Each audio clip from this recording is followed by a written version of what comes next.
viendo, así que voy, ya reconozcan esa carita. Claro, es Bob Esponja, pero desde España.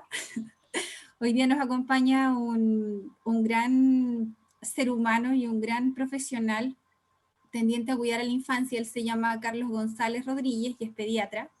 Es bastante conocido, aunque él decía recién no soy famoso, así que lo eres, Carlos, y lo sabe, así que hay que honrar esa expertise. Pero bueno, pero no canto, no bailo, no juego al fútbol. Bueno, pero sabes mucho de infancia o te importa la infancia y eso ya merece todos los respetos. Así que darte la bienvenida, saludar a la comunidad, a Michael también que está aquí con nosotros. Michael. Sí, hola Loreto, hola Doc, Carlos González. Gusto inmenso saludar a toda la comunidad de Psiconvivencia, del portal de Psiconvivencia. Esto es un honor, un privilegio inmenso poder estar con Carlos González. Emocionado, conversábamos en off porque el aporte que él ha hecho principalmente a quienes somos padres y madres en pandemia, con toda la carga de salud mental, es una temática relevante a poder seguir profundizando en esta conversación. Yo les quiero complementar a lo que decía nuestra querida Loreto, que don Carlos nació en Zaragoza, está casado y es padre de 3 hijos, estudió medicina en la Y universidad. abuelo de 2 nietos. Y abuelo de 2 nietos. Estudió medicina en la Universidad Autónoma de Barcelona. Ha impartido conferencias para profesionales o público general en Alemania, Andorra, Argentina, Austria, Bolivia, Chile, Colombia, Costa Rica, El Salvador, España, Estados Unidos, Francia, Grecia, Guatemala, Honduras, Irlanda, Israel, Italia, Luxemburgo, México, Panamá, Paraguay, Perú, Polonia, Reino Unido, República Dominicana, Rusia, Uruguay y Venezuela. Vio que lo conocen por todo el mundo. ¿Se acordaba usted que había estado en todas esas partes? De cada país me echan y me tengo que ir a otro. Y es autor de varios libros. Mi niño no me come, bésame mucho, cómo criar a tus hijos con amor, manual práctico de la lactancia materna, un regalo para toda la vida, guía de lactancia materna, entre tu pediatra y tú, en defensa de las vacunas, creciendo juntos, lactancia materna, preguntas y respuestas. Y no sé si es el último libro, pero tengo entendido que el 2019 usted creó el libro Hablando de Niños, ¿verdad? Exacto, de momento es el último. De momento es el último. Así que... Y el mejor. Sí. ¿Cuál es el que más cariño le tiene? Ese. Hablando de... Sí. Ha colaborado con otras publicaciones como las revistas Tu Bebé, Mente Sana, Lecturas, La Desaparecida Única o el Diario de Catalán Ara. Así que eso, por Loreto, ya leímos el currículum, la historia de nuestro querido pediatra Doc Carlos González Rodríguez, y usted hágale la primera pregunta, la más importante. Uy, a ver si es fácil. Vamos a tener. Yo creo que la pasa. Si es fácil, yo creo que pasa la prueba. Mira, la primera pregunta es siempre, tal vez la más sencilla, pero la más humanizada, que es saber cómo tú estás, cómo ha sido esto de estar en pandemia. Y agrego a esa pregunta el cómo fue que llegaste al mundo de los niños, porque eres pediatra, pero para llegar a ser pediatra tiene que existir un interés genuino por la infancia, ¿no? Entonces son como 2 preguntas en una. Es que yo era niño desde pequeño. Prácticamente nací niño ya. Pero eso está perfecto. ¿Perdón? Eso está perfecto, el que como que te conectes con eso de desde tu ser niño poder empatizar con cómo son los otros niños. Pero cuéntanos cómo ha sido para ti esto de estar en pandemia, cómo te has vivido este ya año y medio. Debo confesar que me lo he pasado bastante bien. Porque soy una persona muy hogareña, nada deportiva, y bastante antisocial. Y eso de estar tranquilo en casa, egoístamente, solo lamento que no me hubiera pillado esto a los 10 o 12 años. Si me hubieran cerrado el colegio en aquella época, lo bien que habría estado. Pero, como siempre, llego tarde las cosas. Y bueno, más que nada, claro, pues que he tenido la suerte de que no me ha pillado a nadie cercano, claro. Porque eso es lo terrible. Claro, tal vez si fuera así no estarías tan contento ni tan tranquilo por muy casero o hogareño que fueras, ¿no? Estarías No, también pero angustiado es por el que papá. al principio nos asustaron tanto que yo ya no estaba asustado. Es decir, yo empecé esto de la pandemia pensando, ¿vamos a morir todos? Pues es igual. En realidad me asusté más al cabo de casi de un año. Es decir, me empecé a asustar cuando, cuando vi, bueno, están a punto de aprobar la vacuna, pero no hay suficiente para todos, tardarán 2 meses en vacunarme. Eso de ver la puerta abierta y no llegar era angustioso. Pero al principio, cuando pensaba, aquí no hay nada que hacer, esto no tiene remedio, pues que sea lo que Dios quiera, ¿qué más da? No. Sí, bueno, España yo creo que en muchos países supimos que España, todos los países yo creo como es una pandemia la hemos pasado bastante mal, pero España hubieron muchos momentos en que punteó y ranqueó como uno de los países con más casos. El Sí, otro sí. día me acuerdo que veía una entrevista a otra persona y decía que en estas canchas donde iban a esquiar, al final eran como cementerios, porque ya no eran canchas para esquiar, era como una sala de morgue puesta ahí, ¿no? En una plaza. Sí, Entonces, sí, bueno, una sala un lugar de estos de patinaje sobre hielo. Sí, tuvieron que sí, colocar allí los féretros a mm, falta de lugar mejor. sí, sí. Bueno, pero lo Ya, importante es que has estado sano y parece que tu manada y tu familia también, así que estar en pandemia. por los pelitos, pero bueno, de momento nos salvamos, sí. Ujú, ujú. Sí, y eso, en el complemento de la pregunta que hacía Loreto, esto, ¿cómo llegar a la pediatría? ¿Por qué la pediatría?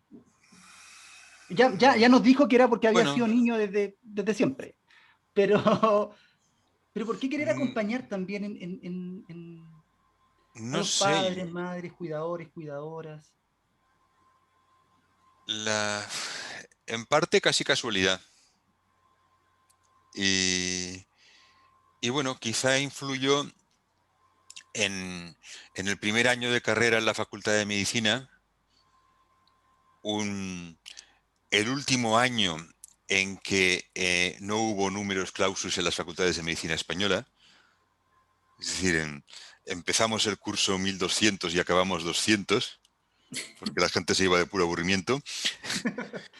Y, bueno, pues imagínate, aulas allá con 500 personas, no había sillas suficientes, bueno, una cosa tremenda. Y, y de pronto, pues había allí un estudiante de un curso superior que estaba como ayudante de clases prácticas o algo, que era muy partidario de la lactancia materna y cuando reunía 3 o 4 estudiantes de primero les soltaba una arenga. Y creo que ahí me quedó un poco grabado que la lactancia materna era muy importante. Sí. Entonces, pues claro, si te interesa la lactancia materna no vas a hacer cardiólogo, así que me tuve que hacer pediatra. Sí, sí. Ujú. Así llegaste a ese mundo. Sí, más o menos. Ajá. Eso y mucha casualidad, porque también, bueno, en España, no sé si ahí tenéis el mismo sistema. Para ser médico especialista hay un examen nacional, y hay una serie de plazas de distintas especialidades y según la nota que sacas en el examen, pues, pues vas eligiendo. Y entonces, pues, pues al principio la gente toma las especialidades más divertidas en los hospitales más prestigiosos y al final sabe Dios lo que te puede tocar. Entonces, claro, si hubiera sacado otra nota en ese examen, a lo mejor sería yo radiólogo o no sé qué sería, no sé. Mira qué honesto eso, ¿ah? Qué honesto esto, porque cualquiera que te escucha ahora, a propósito de todo A el lo mejor, repertorio que a lo tiene, mejor hubiera sido sacado tan mala nota que hubiera tenido que ser psicólogo. No, eso fue muy feo. Mira que hay puede de todo ser. en la viña del Señor, hay de todo en la viña del Señor, hay Ah, psicólogos muy exactamente. mediocres y hay Hay- psicólogos muy buenos y hay- pediatras muy buenos y pediatras muy mediocres. exacto. Y hay Sí, muchos que se complementan. Sí, claro, sí, Claro, sí, porque sí, hay psicólogos que son como niños y pediatras que necesitan un psicólogo. sí, es verdad, literalmente. sí. Y tú nos hablabas recién de que llegaste como a este mundo de los niños por la lactancia materna y que desde antaño como que te hizo sentido de que la lactancia era vital, ¿no? En los procesos de desarrollo y de crecimiento, no Mm, solo de peso y talla, ¿no? Hoy que ya llevas como una carrera ya de harto tiempo, viendo pacientes, investigando, generando también contenido en tus libros, en tus conferencias, ¿cómo definirías hoy qué es el rol de esa lactancia materna? ¿Cuán nutricia es esa leche más allá de la prolactina que tiene la leche? ¿Cuál pudiese mm. ser como tu mirada hoy, con todos los años de experiencia? Bueno, yo diría que no me importa mucho si es nutricia o no. Quiero decir que bueno, simplemente es una parte importante de la vida. Y, y que claro, los médicos llegamos a ello por motivos médicos. Es decir, un médico recomienda la lactancia materna porque es sana, es nutritiva, protege contra las infecciones, Si no, pues un médico no tendría que meterse en eso. Es decir, como no, como no tenemos por qué recomendar si es mejor pintar al óleo o la acuarela, no es una cuestión médica. Pero claro, lo que a veces nos cuesta comprender a los médicos es que ese no es el motivo por el que las madres dan el pecho. Las madres mm, no dan el pecho para hacernos felices a los médicos que estamos promoviendo la salud. Las madres dan el pecho porque llevan las madres humanas 250.000 años haciéndolo y las madres en general me parece que llevan algo así como 200 millones de años haciéndolo y por eso lo hacen, es parte de su vida, ¿por qué no lo iban a hacer? Ujú.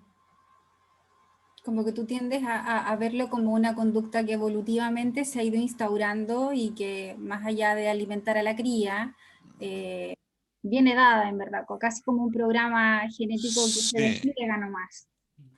no sé, es que yo muchas veces pensaba qué ocurriría si los mejores publicitarios del mundo, en vez de contratarlos las empresas fabricantes de fórmula infantil, los hubieran contratado las empresas fabricantes de sillas de ruedas. Y nos hubieran convencido de que es mejor ir en silla de ruedas. Porque ¿para qué te vas a esforzar caminando? Te desgastas, acabas teniendo artrosis. Es que es cansado. Podríamos ir todos en silla de ruedas todo el santo día. Y, y entonces habría algún grupo de medio chiflados partidarios de volver a caminar, explicando que caminar tiene importantes ventajas para la salud porque aumenta el riego sanguíneo, porque mejora el no sé qué. Y aquí ¿qué más me da si caminar mejora el riego sanguíneo o no? Yo lo que quiero es caminar. Entonces no necesito que nadie me diga que si camino viviré más años. No, a ver, es que me gusta caminar, es que es agradable, es divertido, no, tampoco. Entonces, si puedo caminar, no voy a ir en silla de ruedas. Si tuviese una enfermedad que no pudiera caminar, pues menos mal que se inventaron las sillas de ruedas, pero afortunadamente pues puedo caminar. Eh, y claro, luego te encuentras con que como los médicos hemos estado promoviendo la lactancia como si su fin fuera conseguir más salud, menos alergias, mejor nutrición, tal, luego de pronto sale por ahí por la prensa. No sé quién conseguirá que esas cosas lleguen tan fácilmente a la prensa, porque en la prensa no sale todo. Alguien tiene que enviarlo. Sale por la prensa que ha habido algún estudio donde han encontrado un pesticida en la leche materna de 4 madres, o sale un estudio donde dicen que a lo mejor la lactancia materna a largo plazo podría aumentar la insuficiencia del no sé qué, y ya empieza a haber madres espantadas. Ay, Dios mío, qué error más grande he cometido dando el pecho cuando en realidad... Y sin embargo, le dices a la gente que el sol produce cáncer de piel y la gente sigue yendo a la playa. ¿Por qué? Porque nadie fue a la playa pensando eso es bueno para la salud. La gente fue a la playa pensando eso es divertido. Entonces, si te dicen produce cambio de sol, produce cáncer de piel, le dicen, bueno, pues me pondré una cremita y siguen yendo a la playa tan felices. Sí, sí, dentro de esa misma dinámica, Doc, ¿cómo, no sé si también tiene los datos usted por ahí, cómo esta pandemia o esta instancia de confinamiento para quienes fueron madres en pandemia, Mm. tuvo alguna, influyó el confinamiento, el desmedro de la salud mental en el tema de la lactancia? ¿Perjudicó? La eh, verdad, la verdad es que no tengo ni idea y supongo que a distintas personas les ha influido de manera muy distinta. Mi segunda nieta ha nacido ahora en el año de la peste y bueno, la principal influencia ha sido que como eran de los peores momentos, eh, mi nuera decidió que este segundo hijo nacería en casa por, por no ir a un hospital donde estaba todo lleno de enfermos de COVID. mm, Y bueno, pues la mar de bien que le fue. sí, Entonces, pero claro, no todo el mundo tiene la posibilidad de encontrar a alguien que la atienda en casa. Entonces, imagino que habrá madres que lo habrán pasado fatal siendo atendidas en hospitales totalmente sobrecargados de pacientes infecciosos donde apenas las podían entender. Habrá habido en un primer momento, como suele ocurrir con todas las enfermedades, seguro que a alguien se le ocurrió decir, bueno, pues que no dé el pecho, que es peligroso, y algunas les habrán prohibido la lactancia por si acaso había algún virus por ahí. Por otra parte, se han suspendido muchas visitas necesarias al médico, es decir, desgraciadamente hay muchos pacientes crónicos que han estado mal atendidos y aquí en España, bueno, pues y ha aumentado la mortalidad por cáncer, por infarto y por varias otras cosas, por la falta de atención, porque o no hay médicos o no te dan hora, o la gente no se atreve a ir al hospital si no está muy mal porque piensa, uy, en la sala de espera me puedo contagiar. Todo esto son problemas. Pero claro, los niños muchas veces estaban sometidos a visitas médicas innecesarias, controles del niño sano les llamaban por aquí, sí, visitas médicas en las cuales si te encontrabas con un profesional poco interesado o poco informado en el tema, pues lo que hacían era recomendarte un biberón. Y es posible que al evitarse muchas de esas visitas se hayan evitado también muchos de esos biberones, quién sabe. sí, sí, sí, Doc, Hay muchos niños que habrán estado muy felices por haber estado mucho más tiempo con sus mamás que en otras circunstancias hubieran vuelto a Totalmente. trabajar. Pero claro, también hay familias que al no poder ir a trabajar no han tenido dinero para comer y lo han pasado fatal. Hay familias que han sido muy felices de estar todas juntas, han pasado horas juntas, padres e hijos, han contado cuentos, han jugado y han disfrutado. Y también hay familias que se han quedado eh, un montón de personas metidas en un piso de 40 metros cuadrados, quizá con algún miembro un poco alcohólico, un poco violento, y han tenido serios problemas. Es que hay de todo. sí, sí, sí, y sabemos que, y quienes de alguna otra forma tuvimos la posibilidad de poder leer Lactancia Materna, pregunta y respuesta, nos damos cuenta que en ese libro usted también habla de muchos mitos, ¿verdad? Ajá. mitos de la lactancia materna. Recuerdo en unas preguntas era como, Doc, ¿sabe qué? Yo me quiero tomar una copa de vino, ¿puedo hacerlo? ¿Por qué? Porque el alcohol traspasa por la lactancia, por el pecho. Ya, bueno, y usted clarifica mucho esas pequeñas cosas que son tan simples, pero que vivimos nosotros como padres y madres. En este tiempo, en este año y medio de pandemia, ¿usted logró identificar algún otro mito o, o cosas que usted decía, pero ¿por qué se está pensando esto con respecto a la lactancia materna y se está uniendo al COVID? Bueno, a ver, lo más terrible de todo ha sido que les han negado la vacuna a mujeres embarazadas o mujeres que están dando el pecho. Mm. Ha sido algo terrible, terrible. Los primeros que empezaron a vacunar fueron los ingleses. Y de entrada dijeron, no vamos a vacunar embarazadas y madres lactantes. Pero afortunadamente ya cambiaron de opinión el día 29 de diciembre de 2020. El día 29 de diciembre de 2020, cuando llevaban no sé si 2 o 3 semanas usando la vacuna, ya las autoridades sanitarias británicas dijeron que sí que se podía vacunar a mujeres embarazadas o a madres lactantes cuando estaban en situación de riesgo. Y en situaciones de riesgo estamos todos, porque si no estuviéramos en situación de riesgo, podríamos salir de casa, podríamos ir a un restaurante, podríamos reunirnos con los parientes y amigos, y no podemos. Es evidente que estamos en situación de riesgo y así lo ha decretado nuestro gobierno. Toda la población está en situación de riesgo. Entonces, los ingleses ya cambiaron de opinión el 29 de diciembre. La FDA, cuando aprobó la primera vacuna, creo que también fue en diciembre, ya de entrada ya dijo se puede administrar a mujeres embarazadas o lactantes cuando estén en situación de riesgo.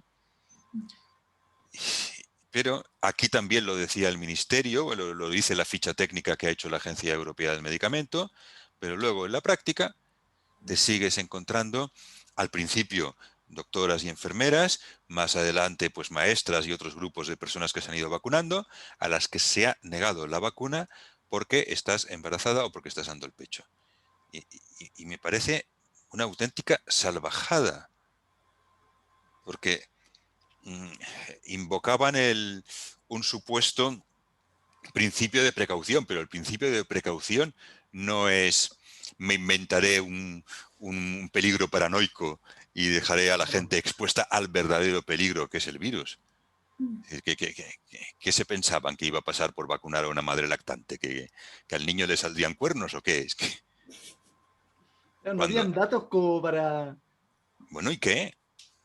A ver, no hay datos sobre la vacunación de diabéticos con Alzheimer.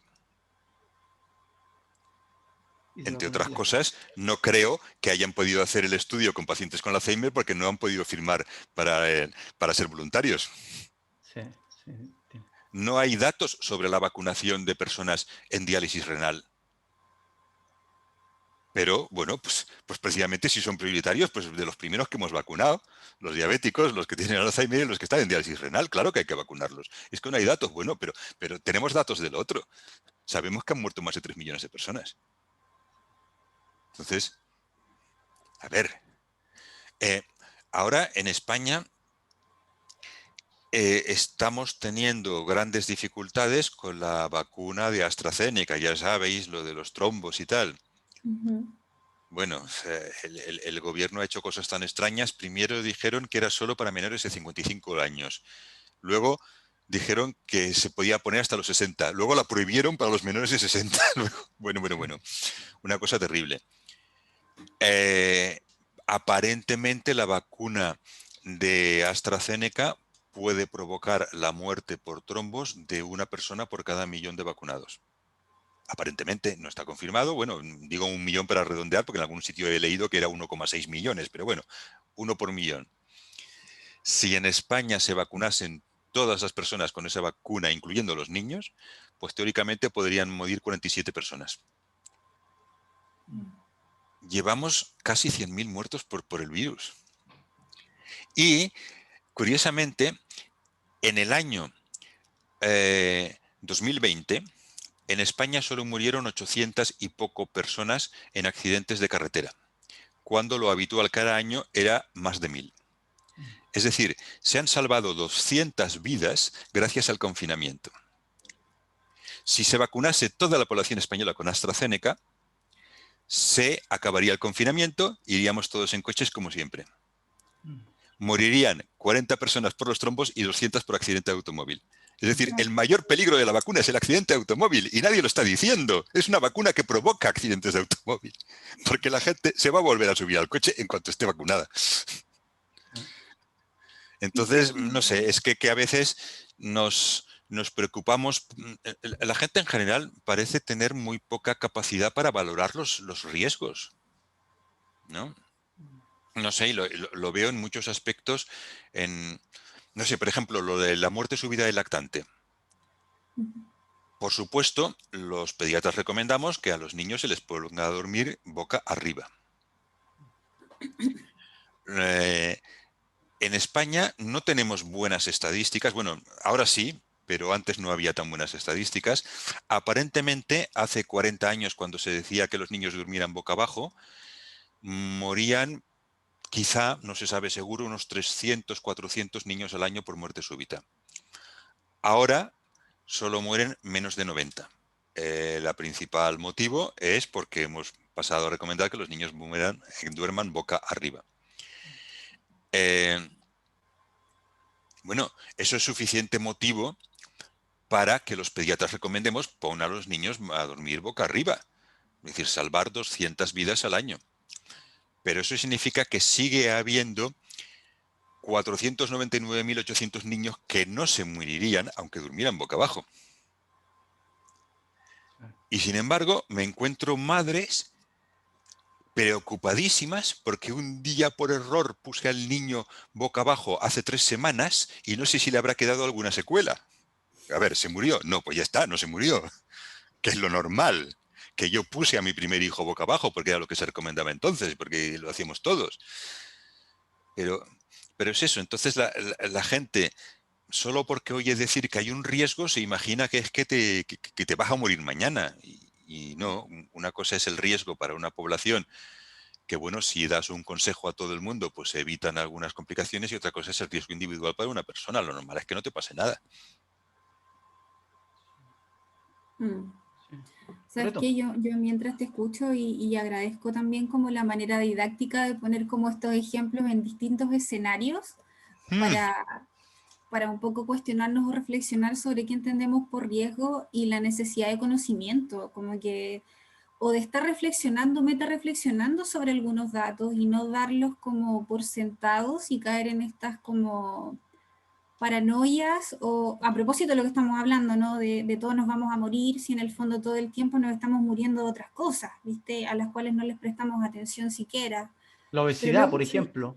por ejemplo, lo decía infantil, no infantil de 9 años hacia arriba, infantil, temprana infancia, diabetes gestacional, ¿viste? Hay una serie de variables que hay, gracias Carlos por poner estos otros escenarios potenciales de riesgo, pero ¿sabes qué? Mientras te escuchaba y hablabas como de esto de la presión, que también, o el sesgo de que la leche materna es nutricia per se, yo creo que sí lo es, pero también Lo se le es. carga mucha expectativa, ¿viste? Si tú no amamantas, eres una mala mamá. Si tú no sabes acunar a tu guagua, vas a ser una mala mamá. Si el papá no está pendiente de la mamá y de la cría, es un mal papá. Como estas presiones como tips de crianzas, ¿no? Y si tú te escapas un poquitito de esos tips, entonces poco menos que castras en vida a este niño y le haces un gran daño. Sí, Quizás a ver, sería... es que hay muchas guerras con esto de las maternidades, ¿no? Sí, totalmente. Y claro, hasta hace muy poco, quizá está empezando a cambiar, pero hasta hace muy poco, pues la mala madre era la que daba el pecho en vez de darle estas leches que las traen de Suiza y son mucho mejores. O la mala madre era la que tomaba al niño en brazos porque, oye, se va a malcriar, no caminará nunca. La mala madre era la que hacía colecho porque este niño lo estás creando una dependencia, tendrá problemas de sueño toda la vida y además no crecerá por falta de hormona del crecimiento y no sé qué tonterías. Pero claro, lamentablemente, al tiempo que disminuyen unas presiones, salen por el otro lado. Es decir, ahora mala madre si no das el pecho, mala madre si llevas al niño no sé qué. Y yo creo que el problema es que criar a nuestros hijos es incluso para aquella gente que no lo dice o que no se ha dado cuenta de ello, pero en el fondo lo sienten, criar a nuestros hijos es lo más importante que hacemos en toda la vida. Entonces, a ver, yo podría soportar ser un mal médico, pero no podría soportar ser un mal padre. Puedes, no sé, puedes ser cantante de rock y jamás llegar a ser famoso y no tener éxito más que en tu barrio y cuando vienen tus tías a verte. Pero, y lo puedes soportar, puedes vivir con ello. No todo el mundo tiene el premio Nobel, no todo el mundo triunfa en la vida y hay gente que te despiden del trabajo y hay gente... Ahora, que tu hijo, por ejemplo, fuera un delincuente, te sentirías fatal, te sentirías terriblemente fracasado. No es lo mismo que fracasar en otras cosas. Entonces, todos queremos ser los mejores padres posibles. Todos queremos hacerlo lo mejor posible. Y lamentablemente, la mayoría de nosotros parece que tenemos la idea de que solo hay una manera de hacerlo bien y las otras 25.000 maneras son todas malas. Sí. Entonces, a ver, ojo, hay maneras malas de hacerlo. Por supuesto, hay maneras malas. Hay padres que muelen a los niños a palos, hay padres que no les hacen ningún caso a los niños. Hay maneras malas, pero también hay muchas maneras buenas. No sé si hay alguna manera perfecta de criar a los niños. Y si la hubiera, no sé si la sabría identificar. Es como yo qué sé, como si dijeras, ¿cuál es la persona más inteligente del mundo? Teóricamente debe haber alguna, ¿no? Tiene que haber una persona que es la más inteligente del mundo. Ahora, ¿cuál es? Pues yo no sabría cómo encontrarla. Sé que existirá porque tiene que existir por lógica, pero no sé cómo encontrarla. No sé cómo distinguir dos personas si es más inteligente o menos. Entonces, puede que haya una manera de criar a los hijos que sea muy, muy, muy buena, pero probablemente hay varios cientos de maneras distintas de criar a los hijos que son aceptablemente buenas. Pero como tenemos esta idea de una buena y todas las demás malas, pues entonces nos sienta muy mal pensar que la manera buena es la del otro, porque entonces la mía es la mala. Si ves a una persona haciendo algo distinto de lo que hiciste tú, o dices, lo está haciendo bien, y entonces, pues a lo mejor yo lo hice mal porque lo hice distinto, o yo lo hice perfecto, pues entonces él lo está haciendo mal. Y así vamos. Sí, yo creo, y en esto, no sé si Loreto estará de acuerdo conmigo. Vamos a verlo ahora, pero... Probablemente no, pero educación te dirá claro. que... Hay No, mucho... yo soy súper directa en si sí o si no soy tan complaciente. Hay mucho ¿Pero qué tontería has dicho? Y nos pasa a nosotros, y acá hablan también como del enjuiciamiento del padre y la madre, ¿verdad? Y a veces lo tenemos como esquematizado nosotros mismos. Por ejemplo, y yo sé que usted tiene una apreciación muy importante con respecto, nosotros ya, y yo principalmente, no hablo de la teoría del apego, hablo de la teología del apego, porque ya pasó a ser como una ley, y no estoy menospreciando su accionar, ni mucho menos, solo estoy diciendo que está tan manoseada la palabra, que ahora todo es o no es apego. Ya sabemos que a nivel de marketing eso, o sea, nosotros tenemos un investigador acá que admiramos muchísimo, que se llama Felipe Le Calenier, en donde él con una colega hicieron como una investigación, por decirlo así, en Amazon, de cuántos libros había de venta con respecto al cómo criar niños inteligentes y niñas inteligentes. Y si no me equivoco, y Loreto sabe también el dato, fueron más de 6.000, más de 60.000 libros. ¿En todos los idiomas o...? En todos los idiomas, en todos los idiomas. Así como en todos los idiomas que entendíamos, porque... Claro, que entendíamos. Si hay alguno en laosiano... Claro, y se basan como en esto de la teoría del apego. Esto es apego, esto no es apego. A mí me gustaría que nos pudiese profundizar un poquito qué piensa usted con respecto a esta teología del apego.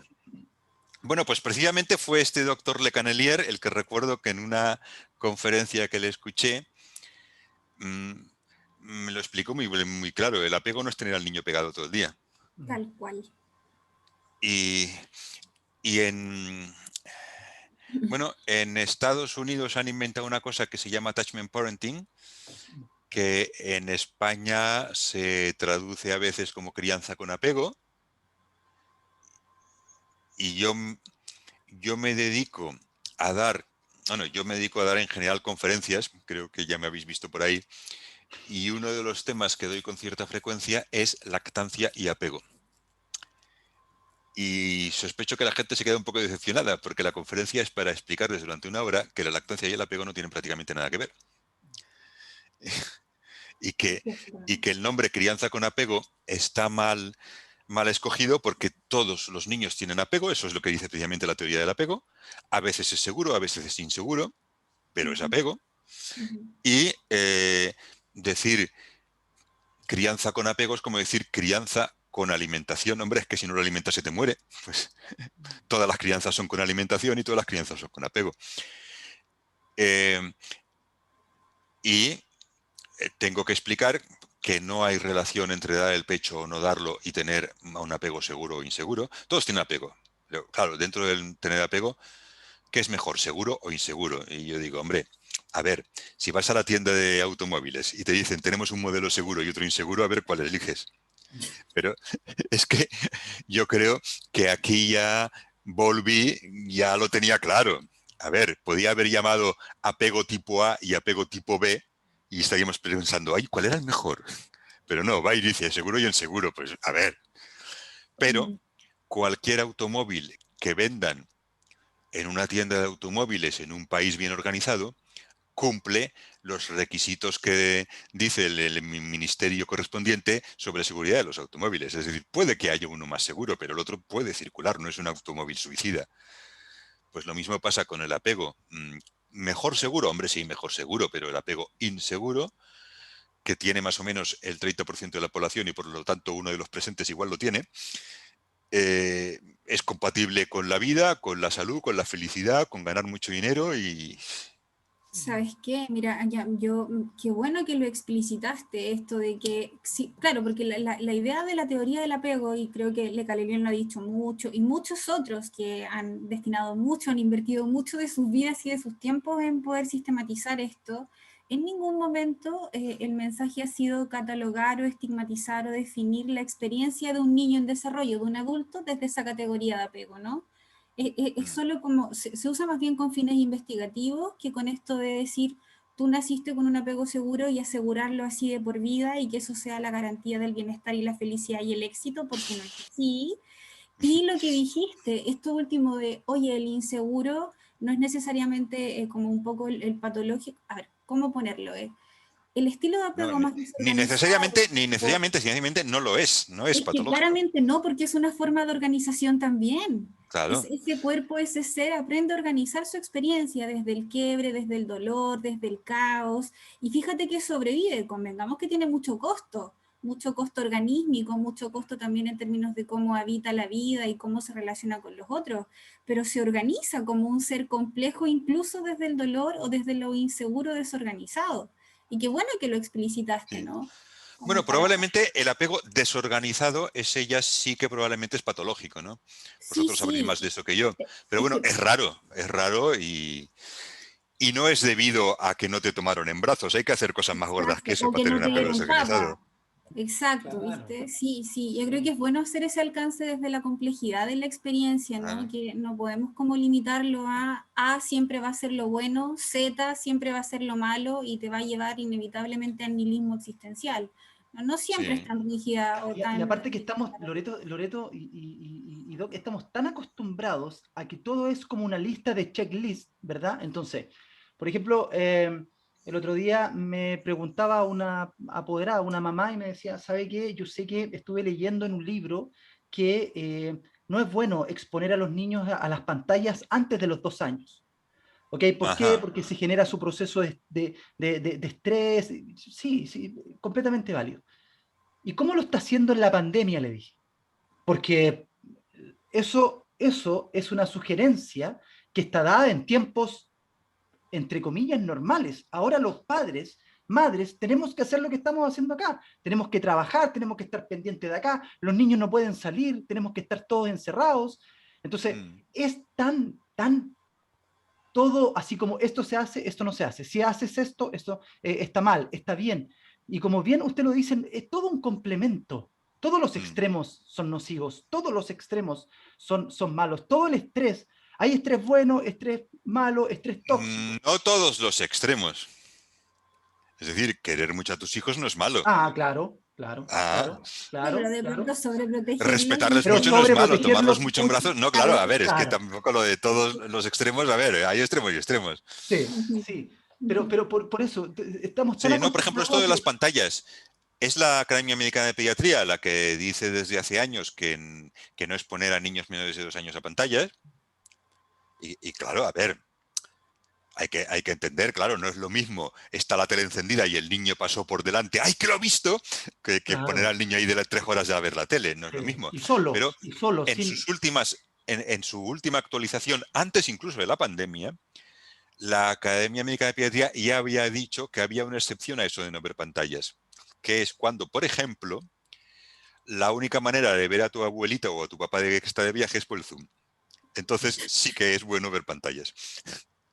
Y claro, esta excepción se ha dado bastante en esta época. Y yo he estado, bueno, ya tenía más de 2 años, pero yo he estado mirando a mi nieto. Bueno, la nieta también la he visto por la pantalla, pero francamente no hacía cara de estar ella mirando la pantalla. Yo creo que no le Sí, importaba nada. sí. Acá, Doc, hay un meme, y ahí le doy el pase a Loreto, hay un meme que sale así como, está Tommy Jerry y va a la Mm, escuela y dice, prohibido ingresar a la escuela con celular. mm. Y sale así como mirando, y después la otra sale así como mirando a la gente, dice, prohibido entrar a la escuela, conéctese por celular. Entonces, como todo está ido cambiando, todo ha ido cambiando, y ciertamente también las sugerencias, las recomendaciones también deben ir Ah, cambiando, ¿o no, querida Loreto? O sea, totalmente. Yo creo que la realidad es tan multiversa y tan compleja que uno tiene que ir también flexibilizando junto con eso, con la realidad y las contingencias que demandan, po. Ahora, pero bueno, si miramos un poco más de cerca como la trayectoria de desarrollo y de crecimiento, Carlos, de los niños, yo creo mm, que los tres aquí sabemos que el estrés va a afectar, ¿no? Procesos normativos en los niños. Y en el entendido de que llevamos un año y medio y si somos realistas tenemos para unos buenos meses más de estrés, ¿qué es lo o que las años. mamás, O ajá, años. o años, qué es lo que la mamá o el papá o los cuidadores pudiesen como identificar como conductas esperables de estrés en los niños? ¿Cómo le pudiésemos contar a las mamás de que, por ejemplo, es normal, es esperable, es saludable que un niño que estaba alcanzando más autonomía, ponte tú, con todo este estrés, se ha puesto más regresivo, se ha puesto más regalón, tal vez se ha vuelto a orinar en cama, tal vez se está Mm. somatizando con dolores de panza, tal vez, no sé, si tú le pudieras contar desde tu experiencia, desde tu Bueno, a ver, infancia. es que hay que tener en cuenta que la situación de cada niño es distinta como lo era antes de la pandemia. Sí. Hay niños cuya situación ha empeorado y hay niños cuya situación ha mejorado. Ujú. Es decir, hay niños que, que se pasaban el día en la guardería porque sus padres trabajaban todas las horas del mundo y de pronto se encuentran con que sí que tienen padres. Y de esos, pues hay padres que tenían ahorros y están bastante bien y hay padres que están en la más absoluta ruina y está todo fatal. Hay niños que se les han muerto los abuelos, hay otros que no.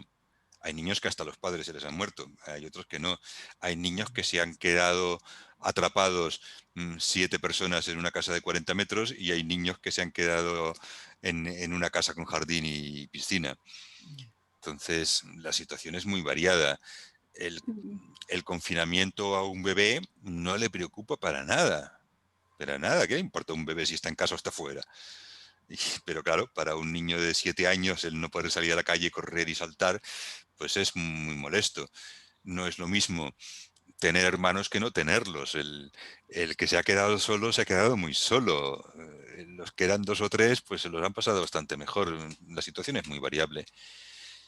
Y no sé, pues de lo que hay, pues intentemos hacer lo mejor posible, como se ha hecho siempre. Porque todo eso ya lo había antes también. Quiero decir, también había antes casas grandes y casas pequeñas, y casas con jardín y casas sin jardín, y también había antes eh, padres cariñosos y padres malhumorados, y siempre ha habido de todo. Sí, acá la gente que nos está viendo, Belén Navarro dice que usted tiene un libro maravilloso y sensato. Anda. eh, ¿Seguro que es mío? Como A ver si me han siempre, confundido Yo con creo otro. que Bob que le, Esponja, el que está al lado. que le demos una pasada a la adolescencia. Cómo los cambios biológicos en la pubertad se van manifestando en lo anímico. Y cómo eso se ha agudizado y se ha complicado mucho más en la adolescencia. Estuvimos hablando de lactancia, estuvimos hablando ya de protección de la infancia, en el rol de padre y madre y cuidadores en la niñez. Vámonos un poquito a la adolescencia. ¿Cómo se ha visto eso agudizado, Doc? El tema de los cambios biológicos en la pubertad, principalmente con el tema del confinamiento. Eso sí que no tengo ni idea. Es decir, tengo unos hijos que ya dejaron de ser adolescentes, unos nietos que les falta todavía bastante, y por lo tanto no sé qué habrá pasado con los pobres adolescentes durante el confinamiento. Debe influir mucho el carácter del adolescente. Es decir, veo por los noticiarios que hay adolescentes que se salen por las paredes, y que continuamente la policía está pillando a adolescentes que se han reunido clandestinamente para beber y para no sé qué y para no sé cuántos.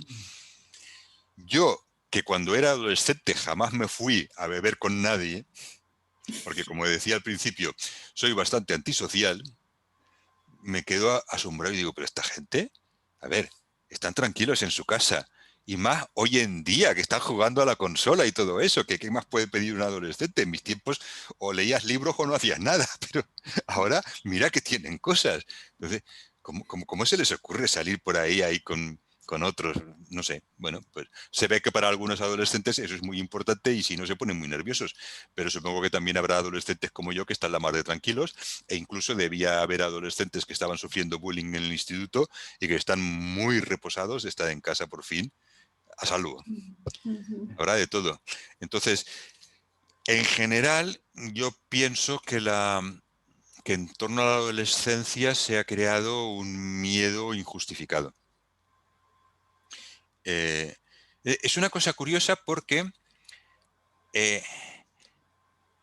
cuando empecé escribiendo libros, pues, sobre niños que no comen, es decir, sobre niños pequeños, porque los adolescentes normalmente comen,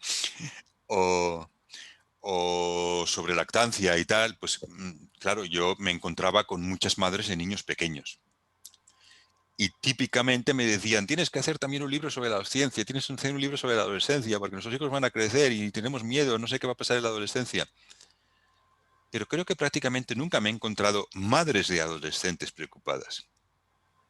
Me encuentro madres de niños pequeños preocupadas por la adolescencia. Pero cuando llega la adolescencia, la pura verdad es que casi nunca pasa nada. Sí, vale, hay adolescentes que se drogan, que entran en bandas, que tal, pero son una minoría. La inmensa mayoría de los adolescentes son gente muy amable, muy simpática, muy cariñosa, quieren mucho a sus papás, estudian en los ratos libres, no siempre aprueban, pero bueno, hacen lo que pueden. No, a mí como padre me parece que es mucho más fácil la adolescencia que la primera infancia.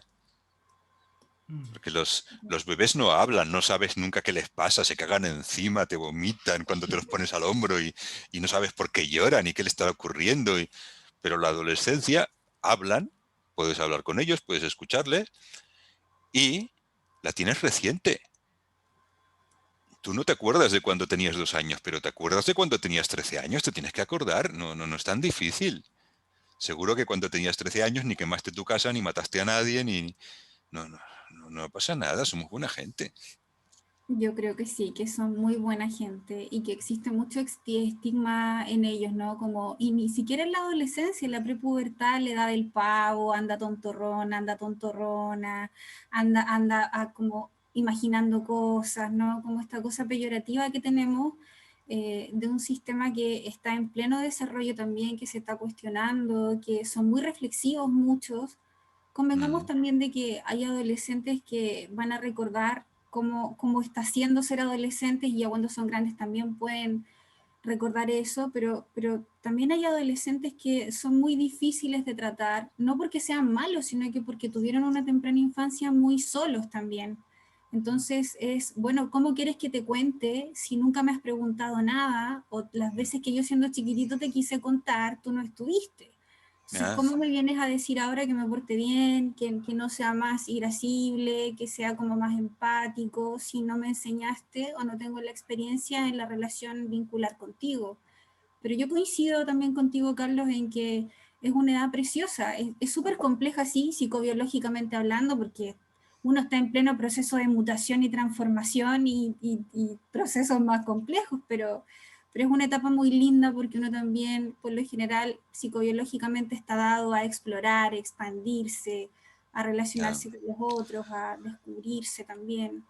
Hombre, yo las pocas veces que me encuentro padres de adolescentes preocupados por algún tema, a ver, claro, si es un tema grave, yo no sé, para eso estáis los psicólogos, pero es que es eso, no recuerdo nunca que me hayan consultado por cosas realmente graves, porque mi hijo comete delitos o algo por el estilo.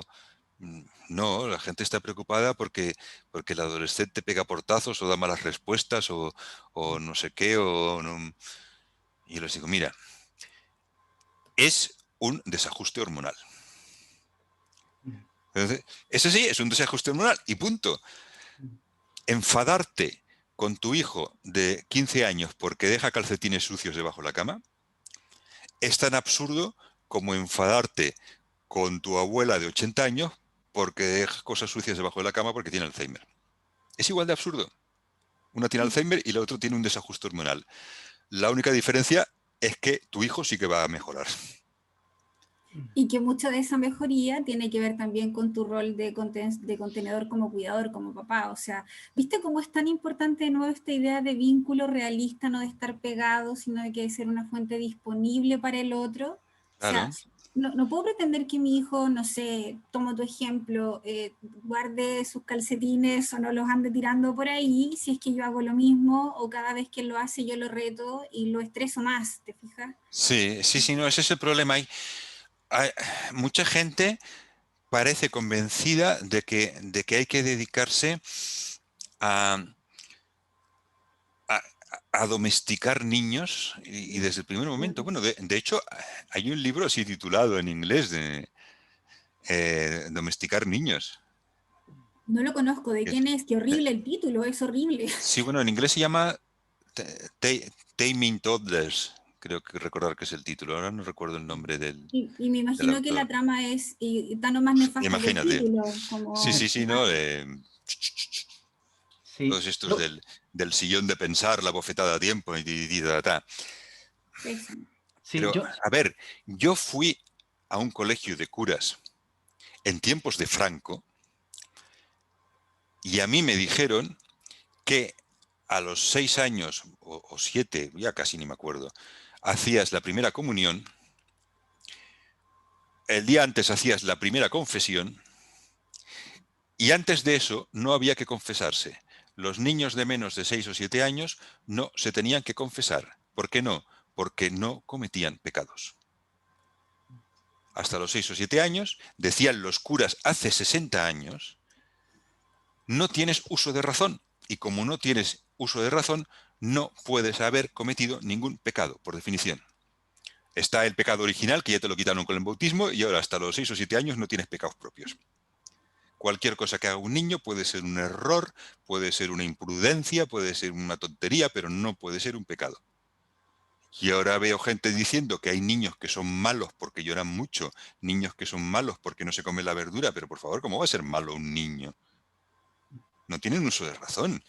Es que bajo hemos caído, ¿no? Para decir Horrible. que un niño es malo. Y entonces, pues hay gente que se pasa años peleándose con cada tontería que hace el niño, como métodos educativos de modificación de la conducta para conseguir que no se chupe el dedo, que no ponga los pies en el sofá, que no tire papeles por el suelo, que no diga palabrotas, que no haga un ruido con el tenedor en el plato, que no ponga los codos en la mesa, que no se meta el dedo en la nariz, que no sé qué, que no sé cuánto, sí. Y es una pelea tras otra, una pelea tras otra, una pelea tras otra. Y claro, si empiezas así, cuando llegue la adolescencia...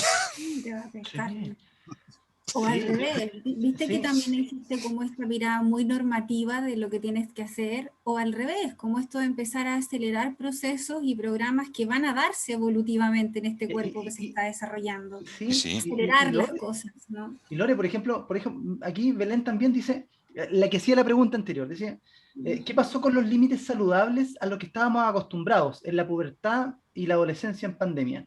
¿Cómo apoyar la falta de ánimo e entusiasmo? Y antes de ese comentario, Pau Constanza dice, yo creo que más que buscar un método para ser una mejor mamá, debiésemos siempre buscar nuestra mejor versión, siempre criarlos en el respeto y el amor. Y yo creo que ahí Paula le está respondiendo a Belén. Y lo complementamos con lo que nos decía el doc. Recuerda cuando tenías 13 años, qué cosas te gustaban hacer, qué cosas no te gustaban hacer, qué cosas te molestaban, qué cosas te gratificaban. Y desde la vivencia, desde la empatía, poder decir, ah, ya, esto sí está molestando. Sí, esto me está molestando más a mí que a él o que a ella. Entonces, Sí. en la adolescencia yo Y creo que que... si hacemos examen de conciencia, probablemente la mayoría de nosotros descubriremos que las cosas que más nos gustaban durante nuestra infancia y durante nuestra adolescencia era el aprecio de nuestros padres. Totalmente. Sí. Es decir, no hay recuerdos mejores que aquellos días en que tus padres te decían que lo has hecho muy bien, que gracias, hijo mío, que no sé qué. Y no hay recuerdos peores que los días en que se enfadaban contigo o te castigaban. Y, y, y a ver, no creo que nadie recuerde, yo cuando tenía 15 años hacía las cosas a propósito para fastidiar a mi madre. Nadie recuerda eso. Entonces, ¿cómo se te ocurre que a tu hijo sí es el primero en la historia de la humanidad que hace las cosas para fastidiar? Es que no. Y no sé. Y últimamente, claro, yo diría que en algunos casos los errores del pasado solamente son sustituidos por errores del futuro y nada más. Y esta especie de obsesión por educar a los niños,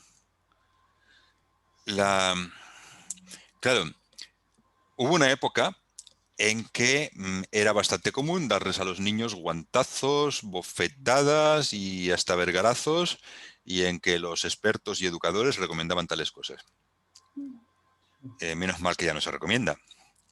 Mira, Pero, al menos aquí en Chile todavía existe un porcentaje no menor de que sigue como en esto de que deja que tu niño se calme solo, ahora que estamos en pandemia que tu hijo prenda la cámara, que se saque Una palmadita no le hace mal a nadie, no deja pero ningún trauma. ¿eso lo dicen psicólogos y educadores o solo te lo dice la vecina? Porque... No, no, no.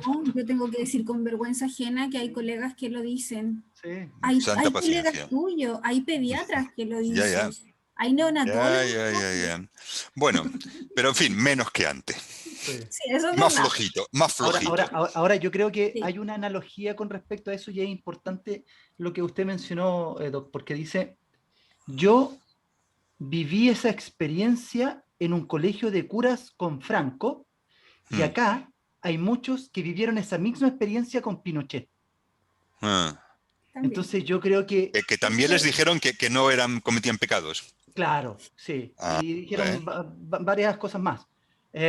Entonces, yo creo que eso lamentablemente se ha ido traspasando, que el respeto, porque hay muchos padres y madres que uno atiende, que uno, bueno, también lo puede ver en su familia, que en verdad Doc y Loreto no tenían respeto a sus padres, les tenían miedo. Miedo, Claro. Y Y ese, son dos cosas incompatibles. tal cual. tal cual, son cosas súper incompatibles, porque claro, no, es que yo no hacía eso porque mi papá y mi mamá, eso es miedo, eso no es respeto. Claro. Eso no es autoridad, eso es autoritarismo, es tiranía, es ser dictatorial. Bueno, hay algunas colegas que también que hablan que la familia nunca debe ser una democracia. Entonces, es como ilógico el entender de que a nivel social queremos establecer que el proceso democrático es súper importante, bueno, pasa en las escuelas también, pero que los niños no tienen derecho a la democracia. Es como que les enseñamos la democracia, le decimos qué significa, pero no los hacemos partícipes de los cuadros y de las dinámicas democráticas. Los Bueno, niños lo que acá no pasa es que tienen es una democracia, pero solo hay derecho a voto a los 18 años. eso. Que la participación es algo que sí se les enseña, pero no se les toma en cuenta. No sé si usted sabe, Doc, nosotros estamos viviendo un proceso constituyente aquí en Chile, que el 15 y 16 de mayo se van a elegir los constituyentes, pero usted sabe que todo esto partió con un estallido social, que fueron los adolescentes los que dieron inicio a este proceso, pero ellos no tienen derecho a voto, porque se estableció que démosle la posibilidad a los niños, a los adolescentes de 14, 15 años en adelante, que tengan derecho a expresar lo que piensen, lo que dicen, y no se aprobó. Entonces, claro, pongamos a los niños primeros en la fila y a los adolescentes menores de 18 años, pero Bueno, no les lo que damos la pasa posibilidad. es que el proceso es tan lento que al final los adolescentes que se manifestaron ya tendrán 18 años. Esos sí que podrán votar. Claro, claro, sí. Y Es más con la importante. pandemia, que seguro que lo ha parado todo. Pero bueno, lo que quería comentar antes es que esta costumbre que había antes de tantos bofetones, tantos castigos, el cuarto oscuro, el cuarto de los ratones, el no sé qué. El duérmete niño El ha viejo ido del bajando. saco. Bueno, pero eso es moderno.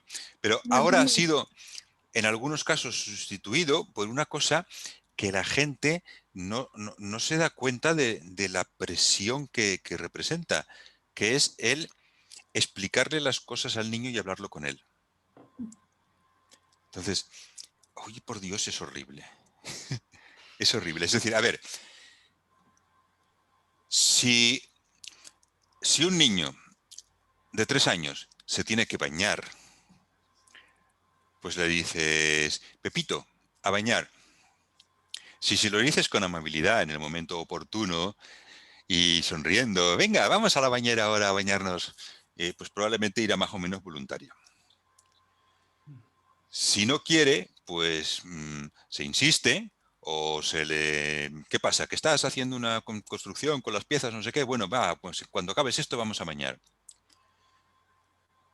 Si se tira por el suelo con una rabieta y no estaba muy sucio, pues puedes decir, bueno, va, pues bañaremos mañana. Si es necesario bañarlo hoy, pues agarras al niño y lo bañas. Pero hay gente que cree que no puedes agarrar al niño y bañarlo porque, uy, no. Hay que hablarlo con el niño. Entonces, le tienes que explicar. El niño dice que no, entonces tú le dices que sí, el niño dice que no, y entonces tú le explicas la importancia de la higiene, entonces le explicas lo que son los microbios, entonces le explicas el no sé qué, y entonces le dices que... Y hay gente que cree que el objetivo es que el niño diga, ¿qué razón tienes, papá? ¿Realmente? Lo mejor es bañarse justo en estos momentos. Menos mal que me lo has explicado. Y un niño jamás va a decir eso. Y entonces hay padres que siguen y siguen y siguen y siguen. Y luego, como el niño no han conseguido que diga eso, consultan a un psicólogo. Es que por más que le explico al niño que tiene que bañarse, el niño no quiere bañarse. Tío, pues deja de explicárselo y bañalo de una vez al pobre niño. Y, De pronto tiran a los esto te lo extremos encuentras, pues eso, también. con el baño, con el haz esto, con el no hagas lo otro, convencerlo para que haga los deberes, convencerlo para que recoja la habitación, o porque el niño se ha peleado con otro. Entonces, a ver, un niño de 2 años se pelea con otro, pues lo sacas de ahí y no se pelea más, le pides tú perdón al otro niño, porque el tuyo no lo va a poder hacer jamás. Hay padres que se quedan empantanados con, pídele perdón a este niño. ¿Cómo te va a hacer caso con 2 años? ¿A qué haces? ¿El ridículo? Pues no le digas al niño, haz esto, haz lo otro, porque no lo va a hacer. Perdona, cariño, mi hijo te ha hecho daño. Ay, lo siento mucho, es que mi hijo es pequeño y empuja. ¡Pup! Te lo llevas a otro sitio y se acabó. Pero hay gente que no, le pega un sermón al niño con la intención de que el niño acabe diciendo, tienes razón, papá, no debo pegar a los demás. No lo va a hacer. Ojo, Carlos, que hay niños que si lo hacen, los niños más complacientes aprenden a decir lo que el papá quiere y entonces solo Bueno, repiten y repiten y repiten y nunca procesaron nada. pero más adelante, es que a los 2 años ni por esas. Entonces, es eso, la gente que, a ver, ¿estamos de acuerdo en que no hay que ser unos dictadores y hacerlo todo por ordeno y mando, sino que hay que explicar las cosas? Sí, estamos de acuerdo. Pero hay gente que confunde explicar las cosas con apabullar al niño con mi superioridad dialéctica e intelectual hasta conseguir que totalmente anonadado se rinda y me dé la razón en todo. Sí. Y los niños acaban hartos. Entonces los niños más complacientes pues acaban complaciendo y los niños menos complacientes acaban con el psicólogo porque los padres no logran entender, pero ¿cómo es posible que yo le explico las cosas y el niño no hace caso? ¿Pero cómo va a hacer caso si tiene 3 años, por el amor de Dios? ¿Qué va a hacer con 3 años? Sí. Doc, acá ya estamos, ha pasado el tiempo volando, nosotros sabemos que usted nos dijo que podíamos estar hasta el domingo con usted, sin prejuicio que encantado de poder hacerlo y encantada de poder hacerlo, pero allá hay 6 horas más de distancia y en España ya van a ser las 11 de la noche. Sin prejuicio de Dicen que la distancia es el olvido. Sí. Maca Béjar por acá, Doc, le dice qué gran invitado, un honor tenerlo. Gracias, doctor, por todas sus investigaciones. Carolina Salinas, que nos dice por aquí también, que nos pega como un coscacho, dice, escuchemos al Doc, por favor. La idea es que esto es una conversación. Cállate, Michael, y que hable solo Carlos. Sí, que hable solo Carlos. Esta es una conversación, no es una conferencia, pero le vamos a leer su pregunta, que vino orientada como... ¿Qué ocurre con la humanización del personal clínico al momento de atender a los niños? ¿En España existen programas para ello? No. Pero, a ver, en general la mayoría de los profesionales que atienden niños lo hacen bastante bien. Es decir, a mí una de las cosas que me llamó la atención cuando yo empecé a ser residente de pediatría, cuando llegué al hospital con mi título de médico inútil en el bolsillo para ver si aprendía algo, una de las cosas que me llamó la atención es lo bien que la mayoría de los pediatras trataban a los niños. Es decir, que mis jefes, señores de 50 años, a los que yo a lo mejor casi no me atrevía a hablarles por si se enfadaban, y bueno, a un bebé le decían cositas, le hacían cosquillitas. Bueno, supongo que también hay pediatras antipáticos, pero son sorprendentemente pocos. Y imagino que los que no les gustan los niños ya no se meten a esto, y entonces probablemente somos una profesión de gente, pues eso, que sonríe a los niños, que le hace cosquillitas y le hace muecas a los niños, que sabemos por experiencia que si el niño está llorando no le puedes mirar bien y que por lo tanto intentamos que no llore, aunque se lo sea por ese motivo, y que estamos acostumbrados a que se nos meen y nos vomiten encima y a no enfadarnos. Sí. Sí, hasta el punto de que con cierta frecuencia me encuentro niños haciendo el niño normalmente en mi consulta y padres riñéndoles. Y yo intento no decir nada porque tampoco me gusta reñir a los adultos, pero a veces tengo que decir, no le diga nada, si ya está bien. Pero estate quieto, pero siéntate, pero no sé qué, pero no toques eso. ¿Cómo no va a tocar eso? A ver, tiene 3 años. Entonces, las cosas que son de romper yo ya las aparto para que no las toque ningún niño. Si esto está aquí para tocar, pues que lo toque, que no pasa nada. Que el niño quiere saltar y gritar, pues que salte y que grite. Y los niños, en cuanto cogen un poco de confianza, pues me interrumpen. Estoy yo intentando hablar con los padres y de pronto viene un niño y me dice, oye, he visto un perro por la calle. Y digo, ah, sí, ¿cómo era? Y yo paro mi conversación para hablar con el niño. Es importante. Sí. Sí, acá nos dicen también que mi hijo tiene 2 años y estoy en la etapa de las pataletas. Es complicado en esta bonita etapa también. Es complicado en esta etapa tratar de regularlo y el teletrabajo del adulto a veces no te regula y no sabemos cómo actuar. Es complejo. Romina dice, gracias Carlos por liberarnos de los patrones y potenciar el sentido común e intuición. Camilo Orellana dice, en Chile hay muchos pediatras antipáticos aún. ¿Viste que era cierto? Sí, carita de pena ahí. Como decía Mafalda, debe ser por estar toda la vida boca abajo. Claro, Yo creo. claro. ¿Sabes? Cada vez que nace un niño, nacen también un padre y una madre. Y es a partir de ahí donde crecemos juntos en sabiduría y en virtud. Esta frase sale en el libro Creciendo Juntos de nuestro querido Doc Carlos González. Ya finalizando, la pregunta más importante, y después le paso la palabra a Loreto. Sí, que yo ¿Por tengo qué la como dos crianza, preguntas todavía. por qué la crianza debe ser respetuosa? No. Por respeto. Es que no necesito nada más. Eso, en general, nunca me ha gustado y cada vez me da más rabia los argumentos que pretenden justificar un tipo de crianza u otro basándose en los efectos buenos o malos a largo plazo. Es decir, me molesta igual lo de no le tomes en brazos que no caminará nunca, que lo de tómale en brazos porque así será más seguro de sí mismo y no sé qué, no sé cuántos. Me molesta igual porque, a ver, ¿por qué he de tratar a mi esposa con respeto? ¿Alguien ha demostrado en un estudio clínico a doble ciego que si tratas a las esposas con respeto, viven más años, tienen el colesterol más bajo o cocinan mejor o encuentran un empleo mejor y ganan más dinero o tienen menos problemas psicológicos o tienen menos hipertensión? No. Y tampoco me importa. Es decir, yo no trato a mi esposa con respeto para que le baje la tensión arterial o tenga menos alergias. Yo trato a mi esposa por respeto, primero, porque soy una persona educada y trato con respeto a todo el mundo, y segundo, porque ella además es mi esposa y la quiero.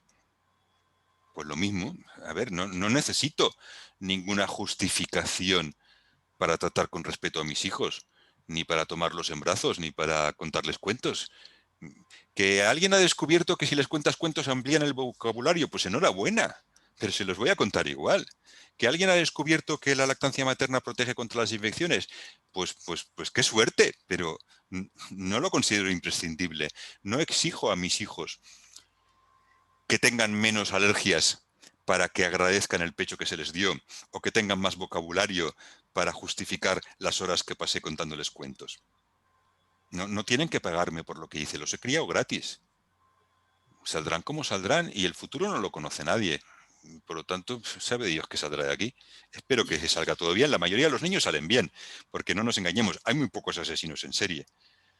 Entonces, la mayoría de los niños salen bien. Y yo les digo a la gente, es que, a ver, a ti te ponen delante 2 ministros del gobierno o 2 psicólogos y te dicen, uno de estos le dieron el pecho y otro el biberón. No los distingues. O te dicen, uno de estos, su padre le contaba cuentos y al otro no. Uno de estos le dieron aceite de palma y al otro no. Uno de estos le tomaban en brazos y le consolaban y al otro lo dejaban llorar. No los distingues.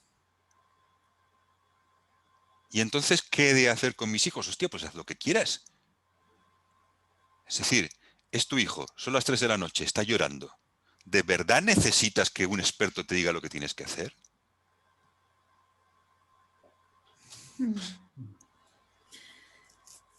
Yo te encuentro toda la razón, porque de alguna otra manera, en Loreto, verdad. antes de que lo tomes, Pero Lía, nunca me dejas, me sí, quieres golpear. te dejo al tiro y quedas tú a cargo de todo.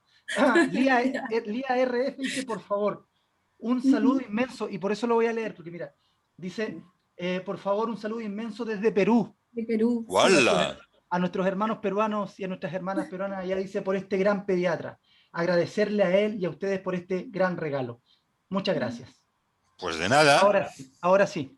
Póngale, ¿Viste? Loreto. Ahora se me fue la idea, pues se me fue la idea. No, mentira. Ah, pero este No, gran no, regalo, pero los de Perú no iban a pagar.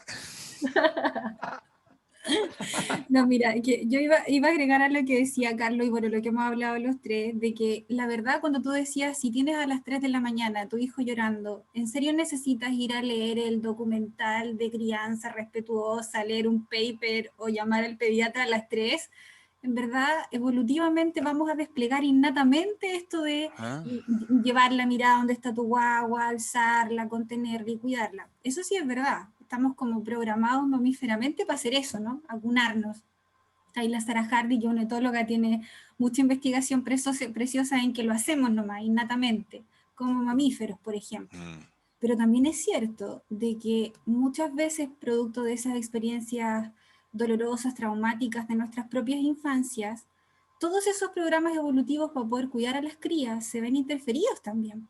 Entonces, yo tomo mucho lo que tú dices, esto de que el respeto es respeto per se, no necesito teorizar tanto sobre eso y esas cosas, pero el respeto también es como tan frágil, ¿no? A propósito de cómo me respetaron a mí. ¿Cómo yo puedo respetar a un otro si no tengo la experiencia de saberme a alguien visto, validado, un sujeto, no un objeto, como hemos dicho en muchas otras conversaciones previas con Michael o otros colegas con los cuales a veces hacemos descaradamente entrevistas sin ser periodistas, ¿me entiendes? Como eso quería acotar, como es tan cierto lo que tú dices, la genuidad del respeto, la genuidad del interés sincero, honesto, compasivo, honesto con el otro. Pero también todo ese proceso tan precioso se puede ver truncado por las experiencias de vulnerabilidad temprana que tuvimos. O las sociedades, y lo que hablábamos también en delante, esta forma rígida y reduccionista de ver a la infancia, y si yo entonces a las 3 de la mañana estoy enojado dándole pechuga a mi guagua o dándole los chanchitos, soy un mal papá y voy a tener aquí a un niño psicótico porque no lo regulé bien, ¿te fijas? Como, ¿me entiendes? Nos reímos ahora que lo hablamos, pero yo creo que es pan de cada día en los box cuando atendemos a nuestros pacientes que los papás llegan como que, mucha que soy mal papá, o lo que Carlos tú decías, mi hijo va a ser un potencial, no sé, perverso, psicótico en el mundo y nuevo Hitler, ¿me entiendes? Como a veces de maneras Sí, no, a tan... ver, la característica segura o insegura del apego tiene cierta tendencia a transmitirse de generación en generación Sí, y tienen tendencia a transmitirse las pautas de crianza, pero también pueden cambiar. totalmente. Y yo estoy seguro de que mi padre no me crió exactamente igual que le habían criado a él.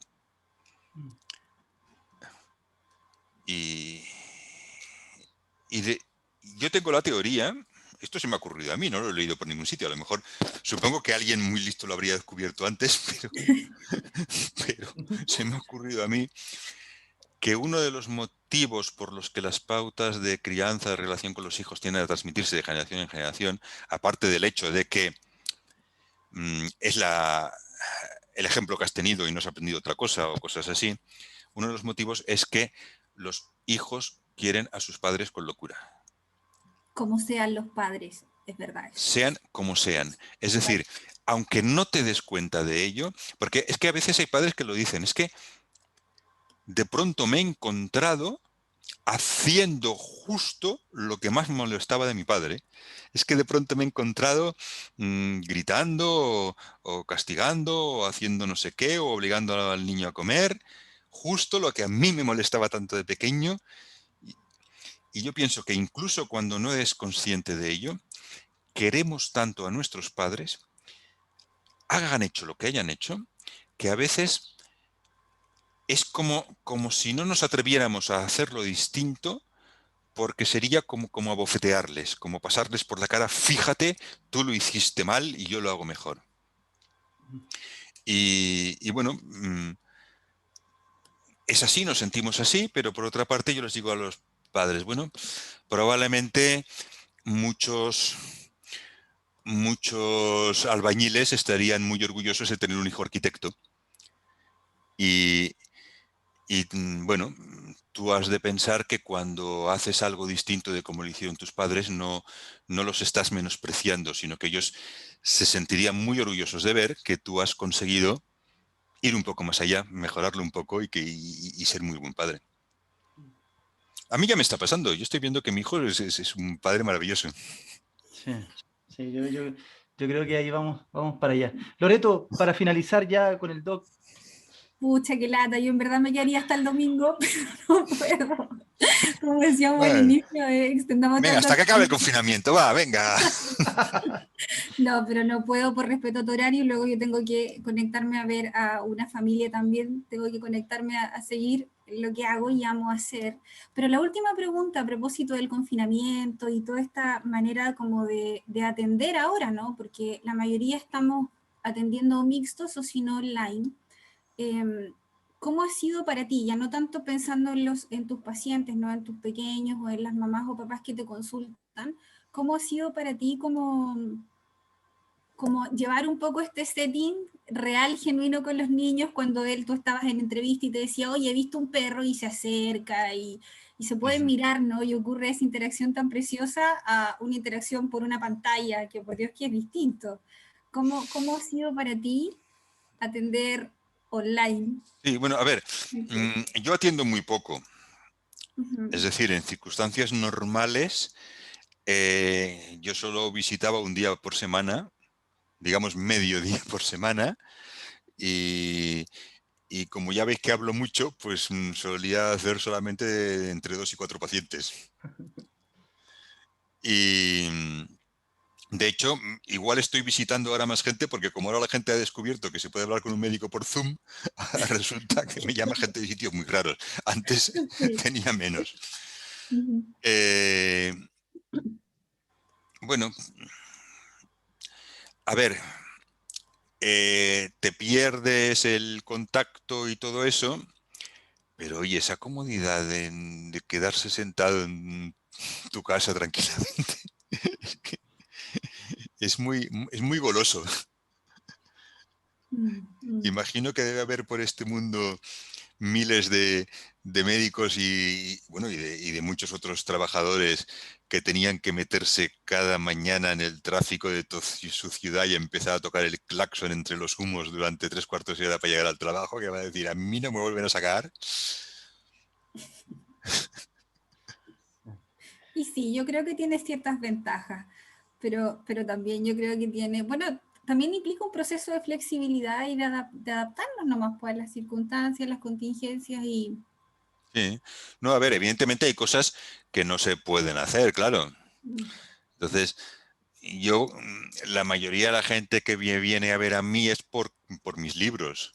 Entonces, me vienen a hablar de niños que no comen, de niños que no duermen y cosas así. Si tuviera yo que auscultar a los niños para ver, pues evidentemente no se puede a distancia. Pero bueno, me hacen un tipo de preguntas y Sí, supongo que los psicólogos están en una situación parecida. Lo así, único, así, así lo es. único que tenéis que hacer es decirles, ¿y cómo nos sentimos al respecto?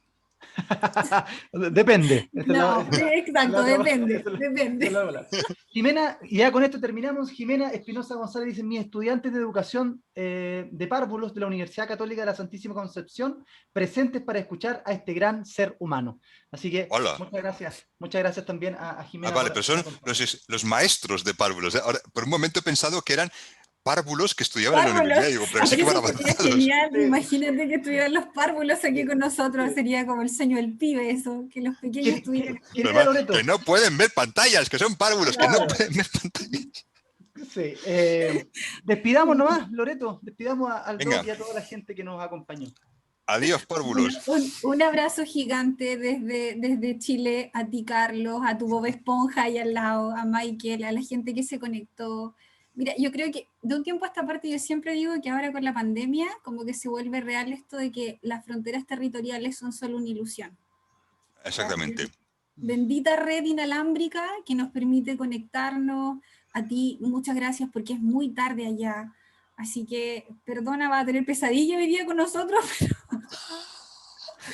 a la hora que te va a contar, pero gracias por darnos el espacio. Hubo harta gente que estuvo aquí escuchándote.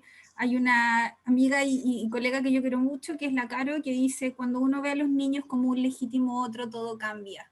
Un poco a propósito de todo lo que tú has hablado. Así que, nada, un abrazo gigante, gracias. Sigue por favor ahí encendiendo a los grandes cuando se apagan a la hora de ver a los niños.